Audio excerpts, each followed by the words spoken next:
Okay, got it. Okay, perfect. Okay. Rohini Anand, Dr. Rohini Anand. Hello. You and I have known each other for since 1987, 89. At, Really? Yeah, yeah, okay. since the National Multicultural Institute, many years. And you've had incredible accomplishments. And what I know from your work and in America, especially, the first question people ask is, what do you do? But as you know, your origin is India, my origin is Egypt. And many times they want to know, who are you? And I want to ask you two questions. What are your lessons that you have lived in life? And I'm not talking in work, but in life. What would you pass on to say, these are my life lessons that I've lived and I'm living? Yeah, great questions. Let me just ask you, Luby, what is the purpose of this interview? I'm not sure I understood the context. What? The context is, I am a public speaker, and Right. I'm just hoping to share with maybe on LinkedIn, Mm, uh, or just to share on, to let people know people's stories. I see. Okay. And, to really, because, people know so much about, I gave an award-winning speech called Lessons Lived, Lessons Learned, my AAA, accept, adapt, achieve. And I realized, because I had to shift from just doing and more being, due to my diagnosis with multiple sclerosis, I thought it really resonated with people. And so I've been asking those questions. What are your lessons lived? And what are your lessons learned? I would love to hear about yours because that the title itself is so intriguing, Luby. What were the three that you talked about? Just very quickly. I mean, that's what I'm more Well, interested in. yes. Well, I came up with, I learned that I had to accept, at first in life, there are certain things that I thought I was going to do and I was going to be. And I had to accept my fate, my destiny. And I did the analogy of COVID-19, that the world, that we all, in a way, faced a diagnosis. And we were told to go home, don't go to work, don't travel. And what did we have to do? We had to accept. And then the second thing was the second A, which was to adapt. And for me, it was my life lesson, is I've learned to adapt. With my diagnosis, I've had to adapt to using a cane, then a walker, then a wheelchair, and now this, my power chair, which Great. people, I don't know if you've even seen. Yeah, I have. Yeah, it's awesome. I did see that with you. Yeah, And that's great. and so those have been, and that's what's given Okay. me peace in Right. life, and also to be able to live fully. Yeah, so That's a great question. And I think, merits more reflection than just answering in the moment. But I will share with you what and I maybe it sort of follows my life trajectory, right? So for me, I think the first lesson was around, an understanding of privilege, and the fact that, that all of us have so much privilege, and I certainly had a lot of privilege. And let me tell you what I mean by that. Growing up in India, I grew up surrounded by others who pretty much looked like me. I belong to the majority in India. I belong to the majority religion, Hinduism. And being part of the majority, I really had no sort of awareness or consciousness of the benefits that come with being part of a majority, the privileges that come with being part of a majority. It was when I moved to North America, and that sort of move was very pivotal in my life, both physically and metaphorically. It was the first time that I was perceived as an outsider, as an immigrant, as a foreigner, and learn to perceive myself as such. And was that shift and that perception and that experience that brought home to me the privileges that I had had being part of a majority. I wasn't aware, conscious of it, and I wasn't able to understand or realize that when I was actually living and breathing and part of that majority. So for me, I think these privileges are all sort of contextual and situational. When you talk about your disability, I certainly have a lot of privileges being able-bodied, right? But I'm not aware of it on a daily basis. So that was a life lesson that really brought me to the work. And I know you said not about work, but it brought me to the work that I do. And that realization, that identity and privilege is contextual, became my life's calling. So that would be one. And I start with that only because, that's where a lot of my life lessons sort of came from or started. I think the second life lesson for me would be incredible flexibility, because things can change on a dime. Yeah. And you have to basically rise to the occasion, make the best of the occasion. You have to, you just have to be flexible with whatever, sort of curveballs are thrown at you. And at a very early age, there was, major illness in my family, and it kind of upended my life. I was just newly married. I was, in my happened when I was in my early 30s, but it was just something that, you know, you had to deal with, you had to adjust, and keep going, make the best of life, make the best of situation, think of all the positives that you have. And as you said, what that taught me was to live life fully, because things can change. Again, if we go back to able-bodiedness, right? We're all temporarily able-bodied. It takes 1 second for that to go from being able-bodied to having a disability. Yes. So, so I think that life lesson, the second one would be sort of flexibility, because things can change. You can't get derailed. You've got to just choose a new path and keep going.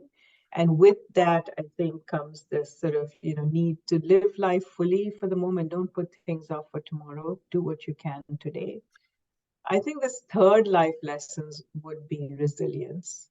And I think with that, with sort of derailers and whatever life throws at you, which everyone has, some more than others, you've got to be resilient.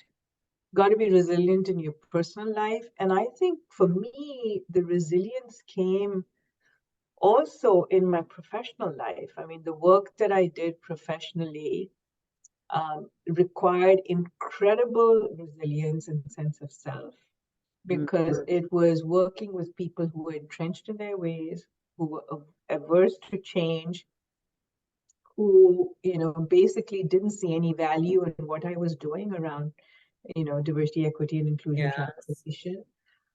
And I had to be resilient. I had to take care of myself. I Yeah. couldn't take anything personally. And it required incredible resilience. I think one of my bosses, the CEO in one company, actually said to me, and I hope it was a compliment, he said, Rohini is Teflon in that, nothing sticks. I keep going. It's not about me. I know what I'm doing. But it takes resilience to also deal with the adversity in your life. It takes resilience to deal with people who are, resistant. So I think those would be my three life lessons. Sort of, recognize your privilege, own your privilege. The second would be, you have to be flexible and rise to whatever life throws your way. Right. And the third would be, and live life fully regardless. And the third would be resilience. So those would be very powerful. Those are all powerful. And I want to ask you just in that, because I know you're a mother, you and I was a mother, we were both knowing each other. How did you do that as you were also balancing motherhood? Yeah, I'm not sure that it was an exact science, and I'm not sure that I was necessarily a role model either. I tried my best. My girls tell me that, they're my biggest cheerleaders. Both my daughters are in their 30s. They are my biggest cheerleaders, and I learn from them every single day. But in terms of work-life balance, this may sound like a cop-out. And I know it is again about privilege. I'm fortunate to have a partner who's incredibly supportive. Yes. And who took up the slack for me when I was traveling all the time. And I'm very aware of the fact that not everyone has that. But that's just my narrative. That's my story. And I own the fact that I was fortunate and privileged to have that. But so I'm not sure, that I did it. I tried to make time for the bigger sort of milestones in their life, for the bigger moments in their life. And so I think that it was always a challenge. It was always sort of, you're constantly ridden with guilt if you kind of do it at the expense of work, then you're compromising work. If you do it at the expense of family, you're compromising family. So you have to muddle through it. But I do think that, and it was a different time, right? We're talking about, in the 90s, right? I know. We're talking about early 2000s, where it was sort of maybe less acceptable for women in particular, to talk about it. But I would say today things are changing, and I have seen men who are sort of applauded for saying, hey, I can't do this because I have my son's concert to go to, and hopefully women are applauded in the same way. So I think it's becoming more acceptable. But I have to say that I was fortunate. I had the support and I did muddle through it. But I think at the end of the day, I did make time for things that were important. Well, obviously your daughters are both extremely successful and you are a role model to them. And I know that what matters most is, as you said, you were present. And, that's one of the things that I've seen since from National Multicultural Institute till now, that you've always been a leader, a model, a mentor. And I'm really grateful. You keep rising, and I'm so grateful to you. So many people are following you, Rohini, in the DEI field. Well, I think I've sort of learned some hard lessons along the way. And, I think it's my responsibility to share them and help others so they don't have to go through what I went through and don't have to make the same mistakes. So I'm happy to share candidly. I'm happy to make myself vulnerable if it can help other people. What's, before we go, what's one mistake you made that you want to let others know? You say, this one mistake I made that I learned from, that I learned to be even better from? Yeah, so I would say sort of advice in terms of, where a mistake that I made. I think that a lot of time women, and particularly women of color, don't necessarily raise their hand and ask. And with, alongside that is sort of take the risk. And I certainly did not. And I wish that I had done more of raising my hand and asking, because I knew I was sort of capable of doing certain things. What's the worst that can happen? Someone will say no to you. And I'm talking about in my career trajectory, Yeah. in the conversation. So I would say to, generations that are following, and particularly to women, and particularly to women of color, raise your hand and ask. There is even, we kind of stop ourselves because we don't have 110% of the qualifications that are needed or the Yeah. experience needed. You don't have to do that. If you feel that this is something that you're able to do, and no, raise your hand and ask, and then take risks. I mean, I remember at one point, my boss, the CEO, offered to me, he said, I'd like you to move to France to do this particular role. And there were two things that stopped me. One was being risk averse. It meant relocating my family or doing something with my family. And the second was that I wasn't sure that I had every single thing that was needed to do that particular role.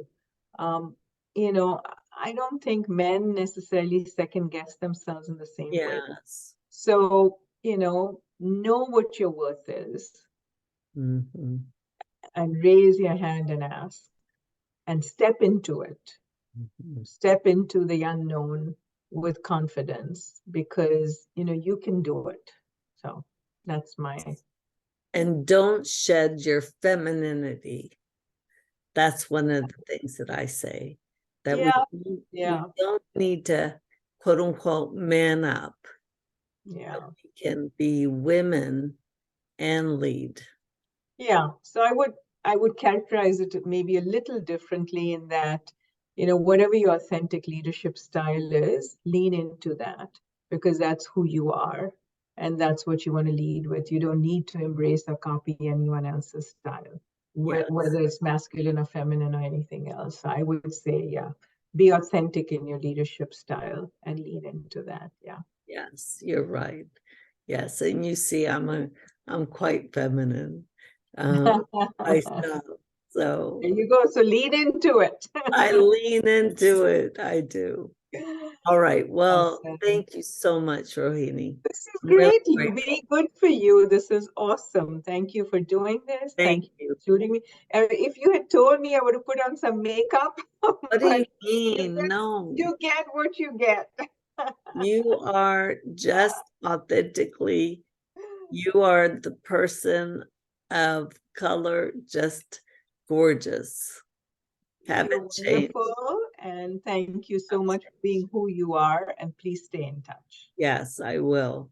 Thank Lots of you. love to you, Luby. Thank you. Okay, bye-bye. There. Bye.